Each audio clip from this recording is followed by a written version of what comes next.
네, 반갑습니다. 만성백혈병이란 무엇인가, 이게 올해 처음 진단받아서 오신 분들도 계셔서 잠깐 인트로덕션을 앞쪽을 좀 잠깐 얘기해 보면, 만성백혈병이 처음에 병원에 환자들이 오시면 환자들마다 서로 언제 이 병이 시작됐는지를 잘 모르는 경우가 굉장히 많죠. 되게 어떤 환자들 보면 아주 늦은 환자들은 한 2, 3년 전에 벌써 병이 생겼는데 뒤늦게 알아서 이제 병원에 오는 경우가 있고요. 어떤 환자들은 뭐 생기자마자 건강검진에서 병이 생기자마자 아주 초기에 백혈구가 몇 개 조금 늘어난 정도에서 병원에 오는 경우도 있어서 환자 한 명 한 명이 전부 다 언제 생겼는지가 서로 다릅니다. 그래서 병원에 온 시점에 어떤 환자는 2, 3년 전에 생겨서 굉장히 많이 진행되어 있고요. 어떤 환자들은 생긴 지 얼마 안 돼서 이제 응급원 환자들도 있고요. 그래서 모든 환자들이 서로 다른 시기의 병이 이제 진단이 된다는 거죠. 그래서 요 전 단계는 블랙박스라고 그러는데 환자 한 분 한 분이 전부 다른 겁니다. 이 바람에 똑같은 치료를 시작하더라도 서로 치료에 대한 반응이 완전히 다르죠. 똑같이 만성기라고 진단이 됐더라도 어떤 환자들은 만성기 초기에 진단되는 환자가 있고요. 어떤 환자들은 만성기의 그 뒷부분에 후기에 진단되는 환자가 있죠. 그래서 이게 언제 진단됐는지를 어떤 유전자 검사를 통해서 알 수 있냐, 그걸 이제 연구하는 게 지금 이제 목표이긴 한데 아직도 어떤 특정 유전자 이상에 의해서 이 환자가 얼마나 오래 진행됐는지를 확인할 수 있는 방법은 아직은 없습니다. 만성기로 진단되면 그나마 치료가 조금 편하고 그다음에 또 치료에 대한 반응도 이제 좋은 경우가 많은데, 일부 환자들은 저희 환자들 데이터를 전체를 보면 한 100명 정도 왔다 그러면 그 중에 한 5명 정도는 가속기로 진단을 해요. 처음부터 병원에 왔을 때 가속기로 이제 진행돼서 오는 환자들이 있고요. 급성기로 진단되는 환자도 전체 100명 중에 한 2% 정도, 한 2명 정도는 가속기, 급성기로 이제 진단이 됐죠. 그래서 전체 환자 중에 한 7% 정도 해당되는 환자들은 처음부터 아예 병이 굉장히 나쁜 상태로 왔기 때문에 병의 진행도 굉장히 빠르다, 이제 이렇게 알려져 있습니다. 만약에 치료를 안 하면 과거에 글리백이나 이런 약들이 있을 때 보통 만성기는 한 5년 정도 지속되고 5년 정도 지나면 갑작스럽게 병이 진행해서 가속기, 급성기로 진행하는데 대개 이런 경우에 한 1년 내지 1년 반밖에 못 산다, 이렇게 알려져 있었죠. 이런 공식이 글리백이 나오고 나서부터 지금 표적 항암제를 치료한 다음부터는 이제 이게 많이 변화가 생겼고요. 원래 치료가 만성기에서 진단됐더라도 치료가 잘 안 되는 환자들은 이 코스를 그대로 가는 겁니다. 이런 이유 때문에 이제 똑같은 치료를 하더라도 반응이 환자마다 다 다른 겁니다. 그래서 다른 환자의 예가 내 치료의 예가 될 수 없는 경우가 이제 대부분이고요. 그래서 저희들도 이제 환자 한 분 한 분에 맞춰서 그 환자의 예후가 어떤지 치료가 잘 됐는지를 계속 추적을 하게 됩니다. 지금까지 좀 이따 데이터를 보시면 알겠지만 잘 관리하면 수명대로 생존할 수 있다, 많은 환자들이 이제 이렇게 알려져 있고요. 하지만 치료 실패하면 급성기로 진행한답니다. 급성기로 일단 진행하면 치료가 굉장히 어렵고 상당히 많은 환자들은 길어야 6개월 또는 한 1년 정도 생존을 못합니다. 만성백혈병 치료법은 좀 이따 이제 환자분들 올라와서 약간 소개를 할 텐데, 과거에는 인터페론 주사를 맞았습니다. 그러니까 2001년도에 글리백이 처음으로 처방되기 그 이전에는 전부 골수이식을 해야 되는데 이식을 못하는 환자들은 이식하기 전까지 인터페론 주사를 맞았죠. 이거는 매일 병맥병 주사 맞듯이 피하 주사를 맞아야 되는 거고요. 그 맞더라도 효과가 그렇게 제한적이어서 환자 한 25% 정도만 한 2, 3년 정도로 더 생명을 연장할 수 있다는 겁니다. 그래서 그 당시 평균 5년에서 6년 정도 산다, 이렇게 알려져 있었는데 한 7년 내지 한 9년 정도까지 이제 25% 정도 환자는 살 수 있고 75%는 효과가 없습니다. 인터페론은 이런 글리백이 먹는 항암제가 효과가 좋게 발효되면서 최근에는 이제 인터페론을 거의 쓰는 경우는 없고요. 유럽 쪽에서 인터페론하고 그다음에 표적 항암제를 같이 병용해서 사용해서 나중에 약을 끊을 수 있는 그런 연구를 이제 진행을 해서 이제 최근에 이제 발표를 하고 있는 거고요. 하지만 그 연구에서도 보면 인터페론은 한 1년 정도 치료하고 난 다음부터 이제 다 끊어야만 됩니다. 왜냐하면 이제 부작용이 너무 심하기 때문이었고. 그 당시에는 이제 표적암제 없을 때는 전부 조혈모세포 이식을 먼저 시작했죠. 이식을 할 수 있는 공여자가 없는 환자들은 전부 인터페론 주사를 놨고요. 하지만 조혈모세포 이식이 요즘도 이제 물어보는 환자들 꽤 있는데 성공률이 한 60 내지 70% 정도 됩니다. 왜냐하면 한 20, 30% 환자들은 이식을 하더라도 다 재발하게 되고요. 그래서 재발 안 하고 이제 살아있는 환자들이 한 60 내지 70% 정도 되고, 하지만 이 사람들이 성공했다고 해서 모두 정상생활을 다 하는 건 아니고요. 이 환자들의 한 절반 정도만 정상생활을 할 수 있고, 나머지 한 50%는 이식하고 난 다음에 이제 합병증 때문에 평생을 병원을 다니는 경우가 많죠. 지금도 이제 조혈모세포 이식을 이제 하게 되는데, 올해도 한 5명 정도, 그러니까 연간 한 5명에서 한 10명 정도의 저희 환자 중에 이식을 하고 있고요. 이 환자들은 표적항암제를 최소한 2개 이상 사용했을 때 실패한 환자를 대상으로 하고 있습니다. 그래서 처음에 온 환자를 처음부터 이식을 하는 경우는 이제 요즘은 없고요. 표적항암제를 치료에 실패한 환자만 대상으로 한다는 겁니다. 지금 이제 경구 표적항암제는 그 이후에 나온 걸로 이제 주치료법이 되고 매일 복용해야 되고, 연간 사망률은 저희 데이터 보면 한 1년에 한 1 내지 2% 정도가 이제 사망한다. 표적항암제 치료에서 이렇게 알려져 있습니다.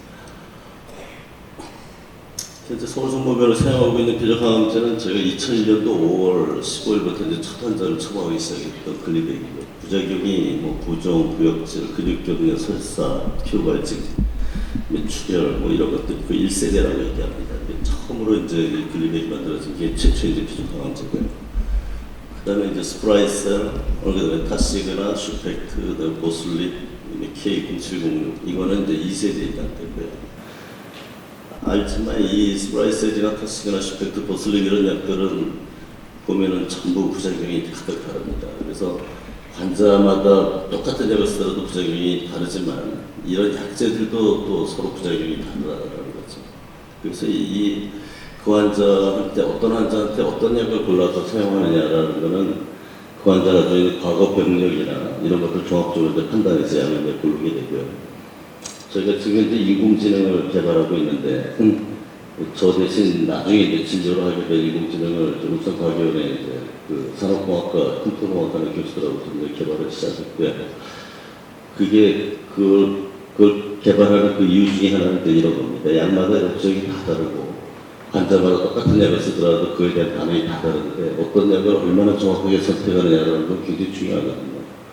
의사들한테도 교과서에 쭉 나와 있어도 그거를 환자한테 적용해서 약을 선택한다는 건 쉽지 않은 일인데, 굉장한 오랜 동안에 굉장히 많은 환자의 경험을 가지고 있어야만 정확한 약을 선택할 수 있는데, 그거를 이제 앞으로는 저희가 인공지능이 대신해서 선택하고 그 개개 환자한테 최적화된 그런 약제나 용량을 결정하고 이렇게 맡기게 됩니다.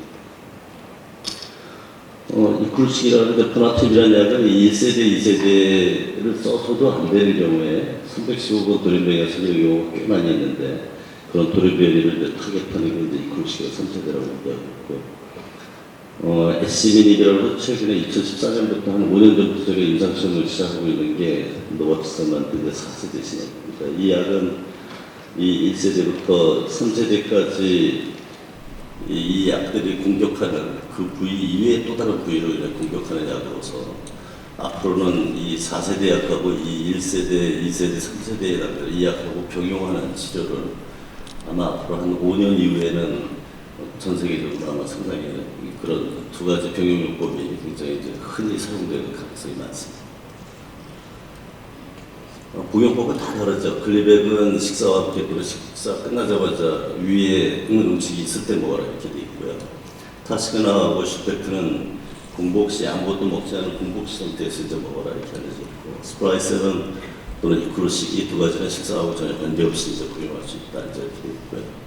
역시 에스미닙도 복용 전후로 해서 2시간, 1시간 정도 이제 시간을 뛰어야 된다. K0706은 1시간 사이에는 이제 물 섭취를 금지한다 해서 복용법도 이제 약마다 다 다릅니다.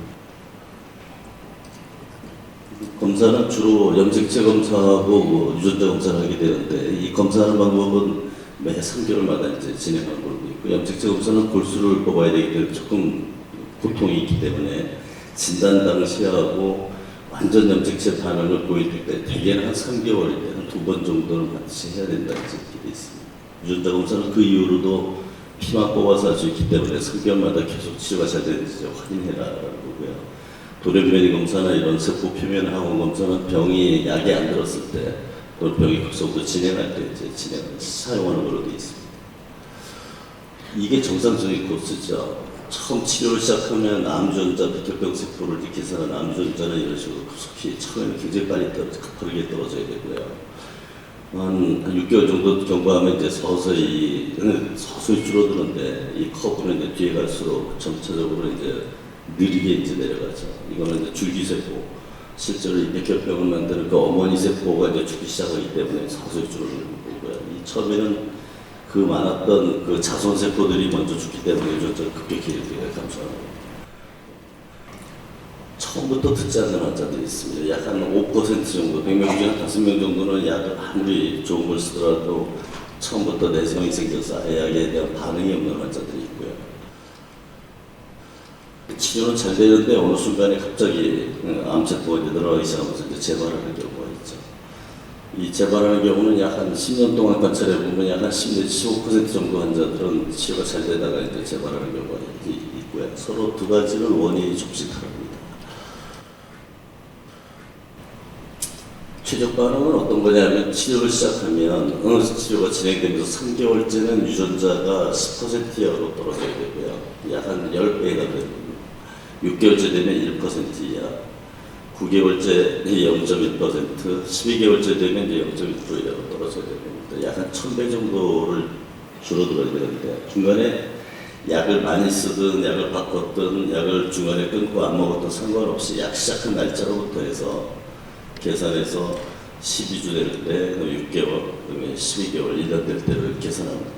이거는 전 세계에서 임상시험을 할 때, 이런 표적암제 임상시험을 할 때 이 기간에 검사를 했기 때문에 이 기간에 정확히 맞춰서 검사해야만 이제까지 임상시험을 가지고 알게 됐던 이 환자가 몇 년 살 수 있냐 이 정도의 퍼센트로 보였을 때 그거 가지고 또 다른 환자들의 그 임상시험 결과를 유추해서 미래를 예측하는 거거든요. 그래서 반드시 그 기간 동안에 해야 된다는 거고요. 대개 처음에 글리백을 쓴 환자들은 한 3분의 2 정도는 20% 이하로 떨어집니다. 하지만 처음에 2세대, 3세대를 처음 진단된 환자를 썼을 때는 거의 90% 이상의 환자들은 이런 상태가 되죠. 그래서 이거는 굉장히 이제 기억해둬야 될 거고요. 12개월 이후 대개는 한 24개월, 2년 이내 0.1% 이하로 떨어져야 되고요. 그 이후에는 계속 이 0.1% 이하에서 계속 유지가 되어야 될 겁니다. 그래서 내가 어떤 약을 썼는데 지금 10년 지났다 이럴 때 그 환자가 치료가 잘 됐다 안 됐다 판단할 때 검사해봐서 0.1% 이하로 떨어졌으면 치료가 잘 유지되고 있다라고 판단하는 겁니다. 그래서 목표는 최소한 2년 이내 0.1% 이하로 줄어들어야 된다. 최근에는 이번에 11월 달에 전 세계 이제 치료집이 바뀔 건데, 그거는 앞으로 미래에 끊을 가능성이 있는 환자들한테 최적 반응은 뭐냐 이럴 때 2년 이내 0.01% 이하로 떨어지는 겁니다. 10,000배 정도 줄어드는 건데, 2년 이내 0.01% 이하로 떨어지면 이 환자들은 미래에 일정 기간 5년 이상 약을 쓰고 난 다음에 약을 중단해도 재발할 가능성이 좀 줄어든다 이제 이렇게 판단하고 있습니다. 저희 병원 자체 환자를 보죠. 99년부터 현재 이번 9월 10일까지 데이터인데 약 20년 동안에 저희가 본 만성백혈병 환자 총 2,402명이고요. 이 중에 현재 살아서 치료를 받고 있거나 병원에 다니는 분이 약 81%가 됩니다. 1,957명인데 그 사이에 표적항암제는 2001년도부터 나왔죠.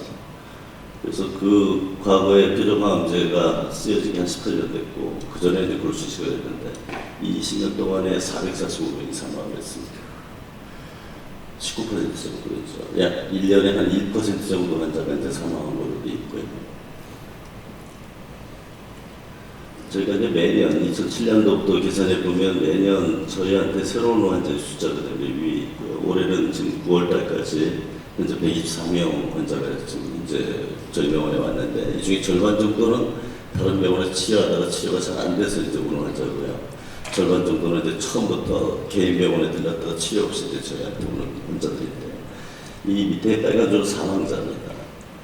저희가 이거를 10명 이하로 줄이려고 굉장히 노력을 쭉 해왔는데 한 번도 그런 적은 없고요. 올해 현재 9월 현재까지 이제 9분이 돌아가셨죠. 평균 한 달에 한 분씩 돌아가십니다.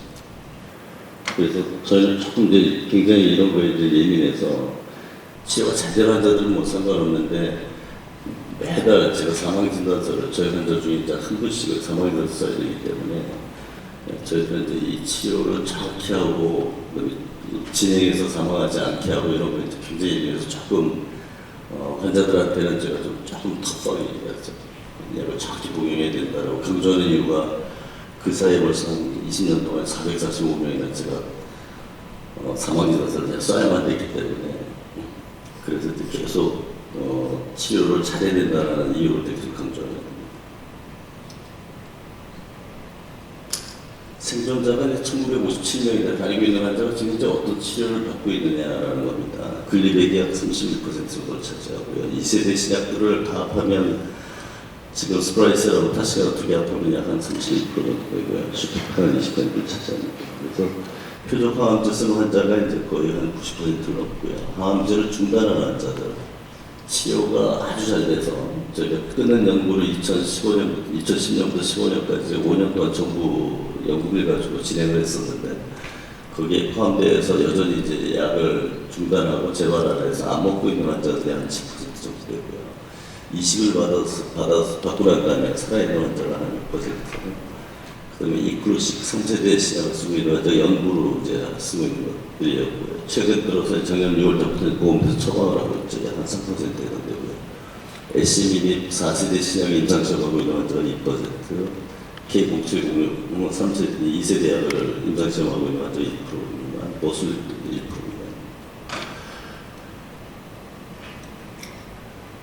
임신 출산은 젊은 환자들한테 굉장히 큰 이슈죠. 그래서 저희가 현재까지 조금 몇 명의 환자들이 아이를 가졌나 치료하는 도중에 약 88명의 환자들이 총 111명의 이제 아이를 출산했고요.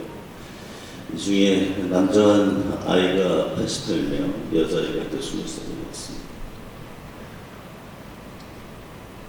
글리백을 먹는 동안에 또 글리백 치료하는 도중에 약을 끊고 임신해서 이제 출산하는 아이가, 크리스테만 아이가 89명, 스프라이스 12명, 다시그나 6명.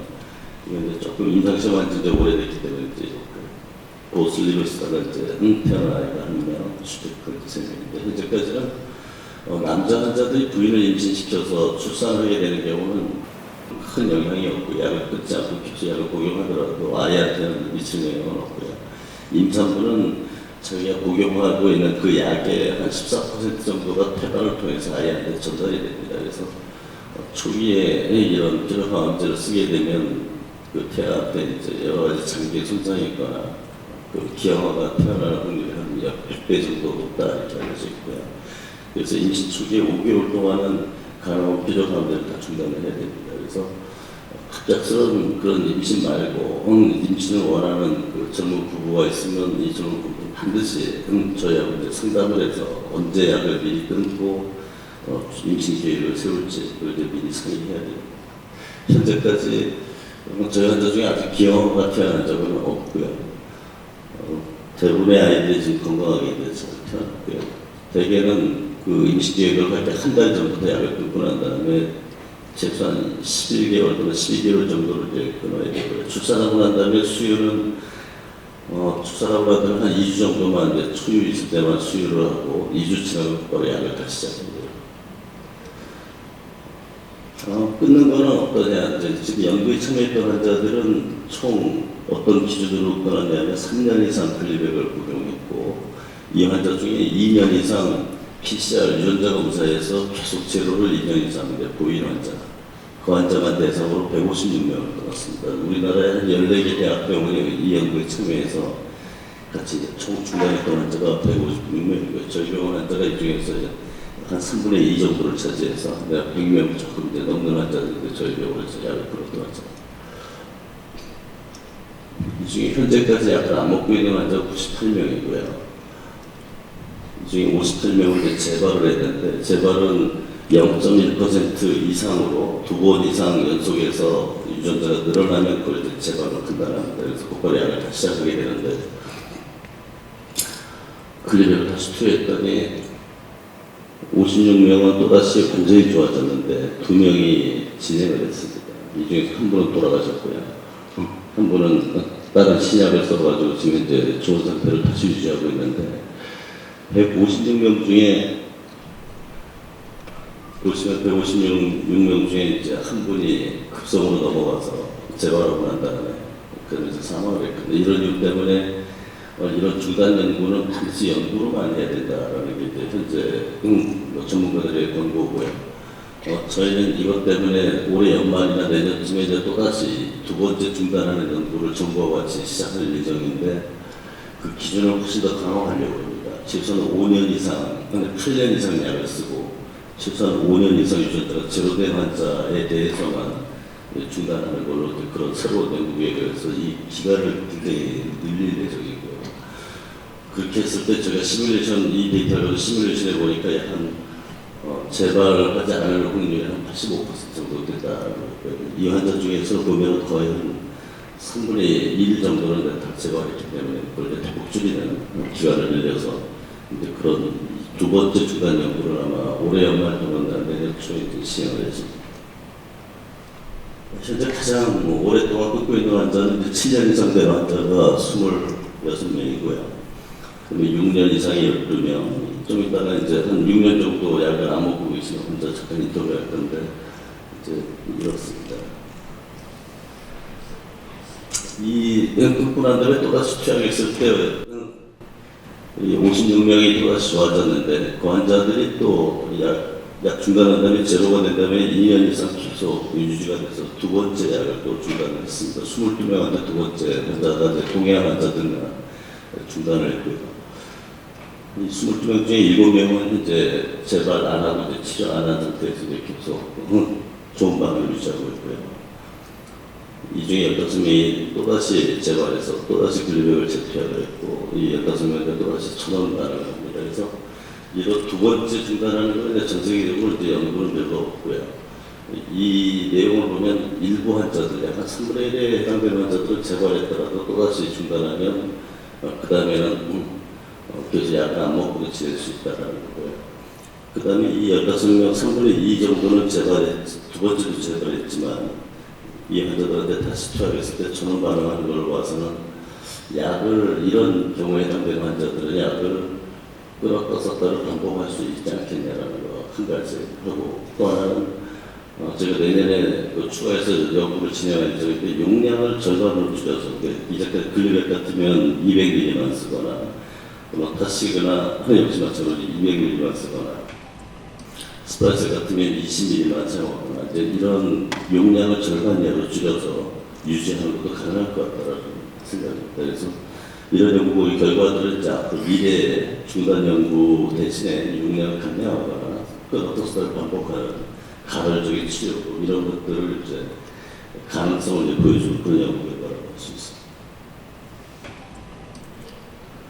지금 이 2번째 중단한다면 괜찮은 환자들 중에서 이제 보면 5명은 이제 2년, 3년 정도 계속 유지하고 있고요. 1년에서 이제 2년 사이로 현재 2번째 약 중단 후에 재발 안 하고 있는 환자들 한 2명이고 새로운 신약입니다. 이게 4세대 아까 얘기했던 그 SCB라는 약이고 2014년부터 5년 전부터 저희가 처음 인간한테 진행하는 일상 연구부터 해서 이제 3상을 이제 진행하고 있는데 이 SCB는 기존 약들하고 달리 이 결합 공격하는 부위가 다릅니다. 이게 만성골수 백혈병 환자가 가지는 그 BCR 계열 암 단백질인데 이 단백질 3,9조 중에 대부분의 약들은 지금까지 개발한 약들은 전부 이쪽으로 공격을 합니다. 이쪽에 붙어서 이 단백질이 활성화되는 것을 억제하는 건데 이 SMN은 전혀 다른 부위에 또다시 결합 부위를 발견하고 난 다음에 여기를 틀어막았을 때 이쪽이 활성화가 안 된다는 사실을 알게 됐어요. 그래서 그 전혀 다른 부분에 결합을 하는 SMN이라는 약을 개발을 한 거고요. 이러다 보니까 이쪽을 공격하는 약하고 이쪽을 공격하는 약을 같이 써버리면 양쪽이 돌연변이가 생겨서 안 들을 수 있는데 서로 그럴 때 그 두 개를 다 막아버릴 수 있다. 이런 아이디어입니다. 그래서 지금 저희가 한 30명 이상이 이 연구에 참여해서 S민입을 복용을 했고요. 현재 23명은 계속 이 약을 이제 복용 중에 있죠. 그 중에서 한 6명은 지금 2가지 약을 병용하는 병용요법을 하고 있습니다. 그래서 미래에는 상당수 많은 환자들이 이런 글백을 먹던 환자들도 S민입을 추가로 같이 투약을 해서 이 암세포를 가만히 줄여버리지 않죠. 이게 약을 전략이 될 것 같습니다. 이러다 보니까 이런 지금 지난 20년을 돌이켜보면 현재 저희가 임상연구를 하고 있는 거하고 처방하는 약을 다 합하면 한 8가지 정도를 사용할 수 있습니다. 이러다 보니까 이제 점점 설사병이 처음 진단된 환자라도 같은 연령의 정상적인 사람들하고 평균 수명이 점점 같아질 거다라고 보고 있는 거고요. 이러다 보니까 점점 만성골골성맥혈병 환자, 누적 환자들이 점점 늘어나고 있다는 겁니다. 이러다 보니까 각 나라에서는 이 약값을 어떻게 해결해야 되냐라는 이슈가 또 새롭게 떠올랐고요. 평생을 먹는 것보다는 약을 중단해야만, 적절한 순간에 중단해야만 된다. 이런 겁니다. 그래서 미래나 2가지 약을 병용한 다음에 최근 기간 내에 집중적으로 강력하게 치료한 다음에 유전자가 제로되면 이제 약을 끊는 그런 패턴으로 전체 치료가 될 거라고. 몇 가지 제 강의고요. 상담실을 며칠 전에 봤더니 지금 제가 저희 루산의 홈페이지에 가면 이제 저하고 상담하는데 이제 그게 한 72시간 이내에 답변한다는데 가끔 늦어질 때가 좀 있는데 루산의 홈페이지가 개설이 새롭게 만들어지고 한 다음에 지금 3,337건입니다. 이 안에 혹시 이 루산의 홈페이지에 잘 접속을 안 하시는 분들 들어오셔서 궁금한 거나 진료실에서 저하고 충분히 대화 못했던 내용들은 이 상담실에 올려주시면 제가 한 3일 이내에는 답변을 드립니다. 그래서 여기 보면 다른 환자들이 이제 질문을 좀 올리고 있고요. 일단 질문하기 전에 또 한번 찾아보면 또 이 검색 기능이 있어서 유사한 질문이면 찾아보면 또 이 병에 대해서 또 치료에 대해서 자세히 알 수 있는 그런 내용들도 있으니까 들어와서 이제 꼭 방문해서 보시고요. 이번 주 월요일날 저희 가톨릭 혈액병원의 홈페이지가 개설이 됐습니다. 지난 6개월 동안 저희 혈액병원에 있는 교수들하고 전문가로서 또 저희 행정팀들 전부 고생해서 법인에서 한 1억 정도를 들여서 이 홈페이지를 개설을 했고요. 여기 들어가시면 각 질환별로 정보가 굉장히 많습니다. 그러니까 여기 병원장 인사말은 제가 일부러 안 하는데 병원장이나 기관장 인사말이 유일하게 없는 홈페이지가 있어요. 그걸 혈액병원인데 그 대신 의학 정보는 굉장히 많이 들어가 있습니다. 그러니까 여러분들이 외래갈 때 그 브로셔를 안내 책자로 최근에 저희가 다시 바꿨는데 안내 책자에 들어가 있는 내용들이 여기 홈페이지에 다 있습니다. 그래서 이거는 4개국어로 있어서 한국어, 영어, 아랍어, 중국어 4개국어로 있습니다. 꼭 방문하셔가지고 여기 만성맥혈병센터를 누르면 이 만성맥혈병에 대해서 제가 강의했던 내용이나 이런 거기에 대한 해설이나 이런 것들이 자세히 들어있습니다. 참고하시고요. 예, 제 강의를 여기서 마치겠습니다. 감사합니다.